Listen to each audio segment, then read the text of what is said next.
নমস্কার। পাঠ করে শোনাচ্ছি কবিতা বিধাতার প্রতি। কলমে কবি অপূর্ব সন্নিগ্রহী।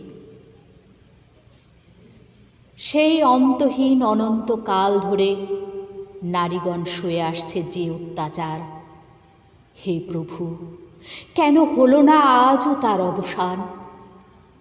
বলো, ওরা কেন এখনো এত অসহায়?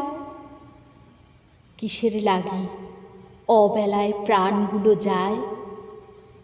দরদি কোনো সন্তান যদি করে প্রতিবাদ, অভিমন্যুর মতো মরতে হয় তারই। এই সমাজ দেখে লীলা কৌতুক ভরে। ক্ষণিকের পিপাসা মেটাতে নষ্ট হচ্ছে কত ফুল।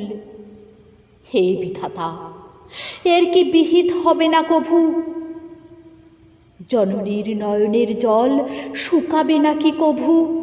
হে প্রভু, আর নয়, আর নয়, বন্ধ হোক অসহায় মায়েদের কান্না।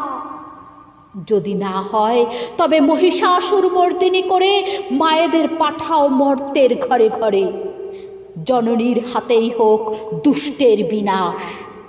সমাজে বয়ে চলুক ভয় আতঙ্কবিহীন নির্মল বাতাস।